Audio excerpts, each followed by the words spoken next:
चलिए तो आज अपन सीखते हैं कि यदि दो या तीन बीन दे रखी है उसमें आपको पूछा जाए कि इसमें बड़ी बीन कौन सी है या पूछा जाए कि छोटी बीन कौन सी है। कंपटीशन एग्जाम के अंदर अधिकतर पूछा जाता है कि बीन में दे रखी है उन बीनों में से बड़ी बीन कौन सी और छोटी बीन कौन सी, या फिर आपको आरोही या अवरोही क्रम में जमाने के बारे में पूछा जा सकता है। तो उसकी शॉर्ट ट्रिक क्या है?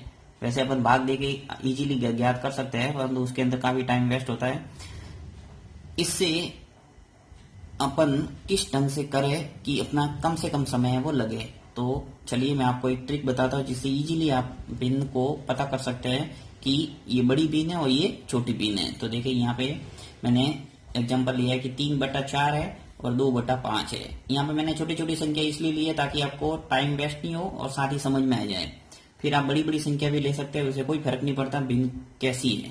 तो यहाँ पे देखिए 3/4 और 2/5 में सबसे बड़ी बिन क्या है, आपको पूछा है बड़ी बिन। अब इसमें आपको बिन का पता लगाने के लिए कुछ नहीं करना है। यहाँ जो भी जैसे दो बिन दे रखी है तो उसको आपस में गुणा कर दो। जैसे वज्र गुणन आपने पढ़ा होगा, वज्र गुणन कैसे करते हैं वैसे वज्र गुणन करना है, क्रॉस में गुणा कर दो। तो क्या आ जाएगा, देखिए 5 का गुणा 3 से करेंगे तो क्या आएगा 15, और 4 का गुणा 2 से करेंगे तो क्या आएगा 8। अब इन दोनों में से देखना है कि बड़ा कौन सा है।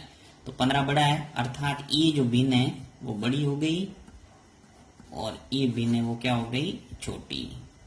बस तो आपको यही ध्यान रखना है कि जैसे ही आप गुणा करो उसमें से जो बड़ा है वो बड़ी बिन है और जो छोटी है वो छोटा बिन है।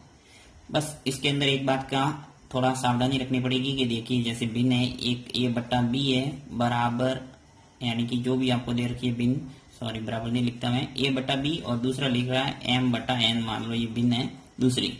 तो आपको हमेशा इस हर का गुणा अंश से करना है, यानी अंश का गुणा हर से नहीं करना है। यानी n का गुणा पहले a से करेंगे और b का गुणा किसे करेंगे m से, यानी a गुणा n हो जाएगा और m का गुणा b से हो जाएगा, यानी bm। तो आपको स्पष्ट रूप से पता चल जाएगा कि जो बड़ा है वो बड़ी बिन और जो छोटा है वो छोटी बिन। सिंपल सा है। जैसे चलो एक और सवाल करते हैं जिससे आपको बिल्कुल क्लियर हो जाएगा। यहाँ पे देखिए 11/12 और 10/13 है और इसमें से आपको पता लगाना है कि बड़ी कौन सी बिन है। तो इस 13 का गुणा 11 से करना है, न कि 11 का गुणा 13 से। यानी यहाँ पे ऐसे गुणा क्रॉस में गुणा मत करना, आप 13 का गुणा 11 से करना और इस 12 का गुणा किसे करना 10 से। यानी 13 का गुणा किसे करेंगे 11 से, चलो मैं यहाँ लिख लेता हूँ एक बार, और 10 का गुणा किसे करेंगे 12 से। तो 13 का गुणा 11 से करेंगे क्या आएगा 143 और यहाँ गुणा करेंगे 120। अब आपको पता चल गया होगा कि बड़ा कौन सा है और छोटा कौन सा है। देखिए ये बड़ी है 143 बड़ा है और 120 है वो छोटा है। इन दोनों में जो बड़ा है वो बड़ी बिन। तो 143 आ रहा इधर, इसका मतलब 11/12 है वो क्या है बड़ी बिन है। ये बड़ी और ये छोटी बिन। तो जब दो बिन दे रखी है तो इसमें इजीली आप पता कर सकते हैं। चलिए एक एग्जांपल और बताता हूं मैं आपको। 5/6 और एक दे रखा है मान लो 7/8। तो आपको गुणा किसे करना, 8 का गुणा 5 से करना था। 8 पंजे 40 और ये 6 × 7, 7 छके 42। तो अब देखिए 42 बड़ा है, इसका मतलब क्या हुआ कि 7/8 है वो बड़ा है और ये क्या हुआ छोटा। अब यदि आपको 3 बिन दे दे और उसमें आपको बोला जाए कि बड़ी बिन कौन सी है और छोटी बिन कौन सी है। तो देखिए यहाँ पे जैसे 2/3 लिया मैंने, एक 4/5 लिया, एक लिया 6/7। अब इसमें आपको पता लगाना है कि बड़ा कौन सा है और छोटा कौन सा है। तो यहाँ पे भी आपको वही तरीका अपनाना है, दो बिनों की तुलना करेंगे और इजीली आपको पता चल जाएगा। देखिए कैसे क्या करना है। सबसे पहले 2/3 ले लो, 2/3 लिया मैंने और एक ले लिया 4/5। अब क्रॉस में गुणा करूंगा, 5 का गुणा 2 से कर दो 10 और 3 का गुणा 4 से, तो क्या आ गया 12। अब देखिए आपको पता चल रहा है कि बड़ा कौन सा है। चलो यहाँ पे अपन पहले मान लो आपको पूछा जाए परीक्षा के अंदर कि सबसे बड़ी बिन कौन सी है, तो यहाँ बड़ा का पता करेंगे पहले। सबसे बड़ी बिन है, इसमें आपको बड़ी बिन का मान लो पता लगाना है। तो बड़ी बिन का पता लगाने के लिए क्या करेंगे, देखिए यहाँ 10 और ये 12 आ गया। इसका मतलब क्या हुआ कि 4/5 है वो क्या है बड़ा है। तो जो छोटा है उसको काट दो, यानी छोटी है ये 2/3 है, इसको हटा दो, ये तो छोटी आ गई। अब ये जो बड़ी है इसके साथ में इसकी तुलना कर दो। अगर ये बड़ी आई होती 2/3 तो मैं इसकी तुलना इसके साथ में करता तो पता चल जाता सबसे बड़ी बिन का। तो 2/3 है, इसको कैंसिल कर दिया मैंने, 4/5 ले लिया वापस और आगे ले लिया 6/7। अब देखिए वापस मैं इसकी तुलना करता हूं 7 का गुणा 4 से, 7 चौके 28, ये 7 चौके 28, और 5 का गुणा 6 से करेंगे तो 5 चौके 30। अब इन दोनों में से बड़ा कौन सा, देखिए 28 और 30 में 30 बड़ा है। इसका मतलब क्या हुआ कि 6/7 जो है वो सबसे बड़ी भिन्न है, राइट। तो यदि आपको बड़ा पूछा तो मैंने बड़े बड़ी का तुलना किया और छोटे को काटता गया। इसी प्रकार यदि आपको छोटा पूछा जाए तो बड़े को काटना है और छोटे आगे लेके जाना और तुलना करते जाना है। तो इस प्रकार से आप कोई कितने भी लंबी आपको भिन्न पूछी जाए, 2, 3, 4, 5 जितनी भी भिन्न है उनको आगे से आगे तुलना करते हुए आप इजीली पता कर सकते हैं कि सबसे बड़ी भिन्न कौन सी है और छोटी भिन्न कौन सी है। और यदि अपन भाग देने जाए ऐसे 2/3 में, ऐसे 4 में 5 का भाग, और 6 में 7 का भाग, तो काफी टाइम वेस्ट होगा। तो ये बहुत ही बेस्ट ट्रिक है, आपको जल्दी पता चल जाएगा कि कौन सी बड़ी भिन्न है और कौन सी छोटी भिन्न है। अब देखिए यहाँ पे मैंने एक एग्जाम्पल और लिया कि 4/9, 3/7 और 6/13 में सबसे छोटी भिन्न कौन सी है। यहाँ पे आपको पता लगाना है कि छोटी भिन्न कौन सी है। तो सबसे पहले कोई भी दो भिन्न ले लो, ये फर्स्ट और सेकंड को ले लेता हूँ मैं, 4/9 और 3/7। इसमें पता लगा जाते हैं कि छोटी कौन सी है, राइट। तो 7 का गुणा 4 से कर दो, 4 चौके 28, और 9 का गुणा 3 से कर दो तो 9 तिया 27।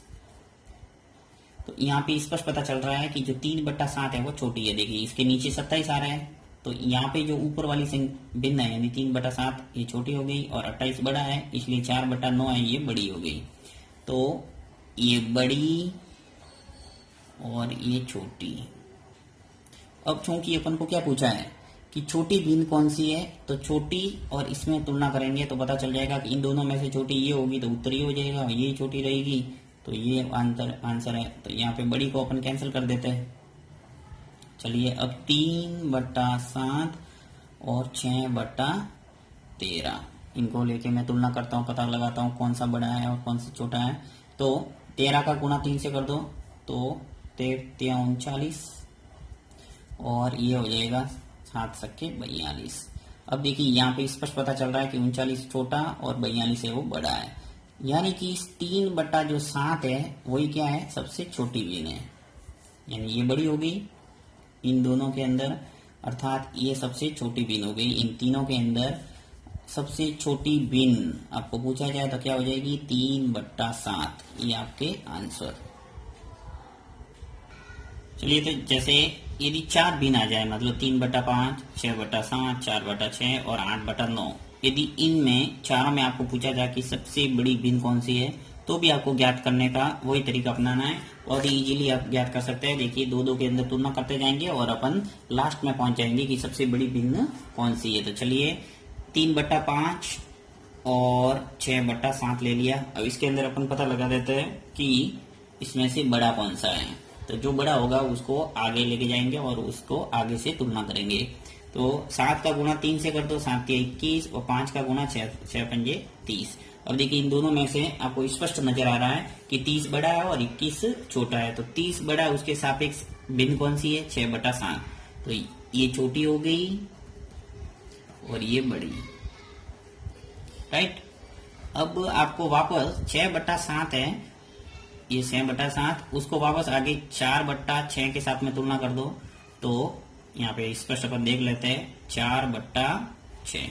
अभी दोनों में से जो बड़ा है वो देख लेते हैं कि बड़ा कौन सा है। तो 6 × 6 कर दो 36, और 7 × 4 करेंगे तो 7 चौके 28। अब देखिए इन दोनों में से बड़ा कौन सा है, 36 बड़ा है और 28 है वो छोटा है। तो यहाँ पे 36 बड़ा है, इसका मतलब ये वापस बड़ी आ गई अपने पास, और ये क्या हुई, छोटी। यानी वापस आपको 6/7 की तुलना 8/9 से करना है। तो ये बड़ी है और ये छोटी है, तो इसको कैंसिल कर दो क्योंकि बड़ा पूछा है मुझे। तो यदि बड़ा पूछा है तो बड़े को आगे लेके जाना, और छोटा पूछे तो छोटे को आगे लेके जाना, उसको नए के साथ में तुलना करना है। तो 6/7 है, 6/7 ले लिया, और वापस अपन लास्ट में जो बचा 8/9, इसकी तुलना 8/9 से करना है। अब 9 का गुणा 6 से करेंगे, 6 × 9 = 54, और 7 × 8 कितना हो जाएगा, 7 × 8 = 56।